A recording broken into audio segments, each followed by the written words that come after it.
Welcome back. You're watching NDTV Profit. Well, the markets are not doing much. We're focusing on all the earnings of the day. Let's pull up the stock of Symphony.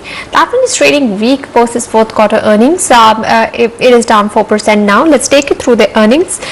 We saw their revenues higher, coming in around 200 crore rupees, but the profit after tax was absolutely flat. Now, to talk to us about the earnings, we are joined by the management of the company. We have Mr. Achal Bakeri, the CMD of Symphony, joining us from Ahmedabad. Mr. Bakeri, thank you so much for joining us on NDTV Profit. Now, if I look at your earnings in the fourth quarter, we've seen your costs just balloon. Your material costs have nearly doubled. Your advertising spends are up at least 10 times. What's with the high expenses?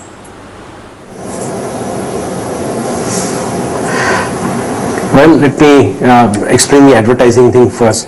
We launched for the first time in our industry an animated film for our campaign. This is a high-cost production. We have also created a mascot, which we will use in the years to come. We won't really ever resort to brand ambassadors. We've created our own brand ambassador. Now, this could be typically a deferred expense, over a few years, but we have sort of chosen to expense it out in 1 year, 1 quarter.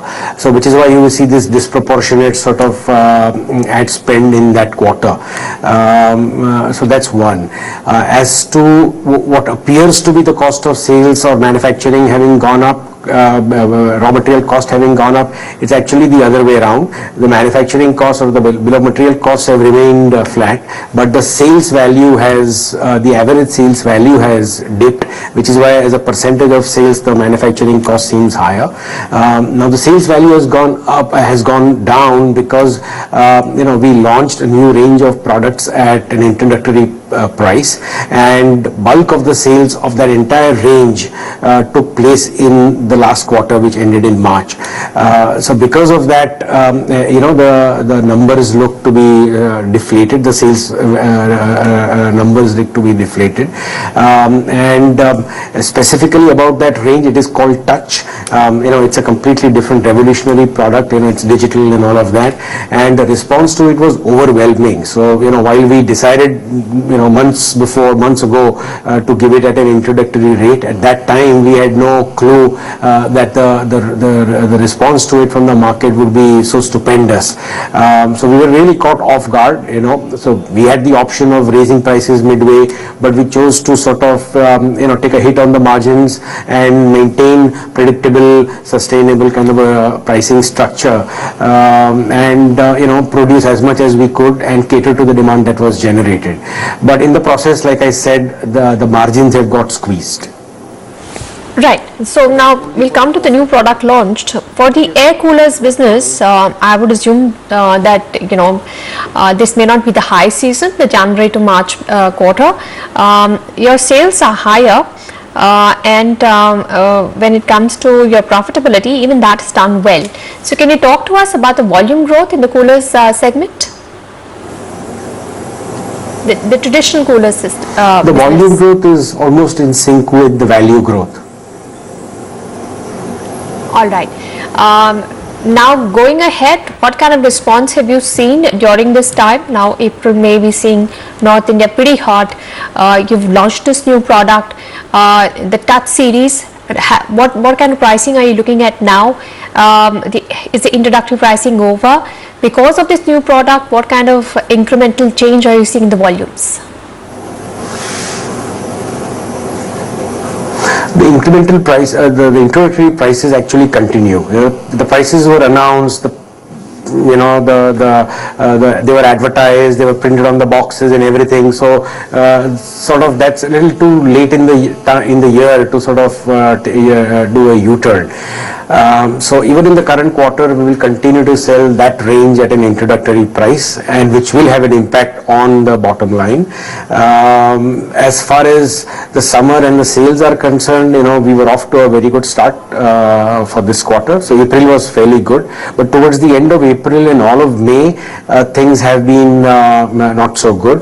The days have been very hot, but the nights haven't been that that hot. So coolers, not only Symphony but the entire industry, and from what we believe even the air conditioning industry is experiencing the same sort of phenomena where sales seem to have sort of tapered off in the last 2-3 weeks. But again, we still have rest of May left, we have June ahead of us, so all goes well, we should end the year or end the quarter with growth. Right. When it comes to the advertising cost, which were high in the fourth quarter, what can we expect going ahead because of this new series, the new launch that you've done?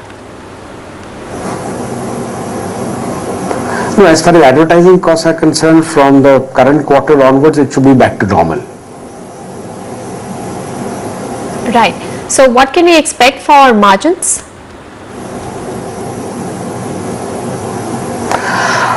Again, I would say more or less the same as the last year as a whole. Last quarter was an aberration because of the reasons I just explained. The current quarter should not be an aberration, but it should be more or less in line with the year as a whole.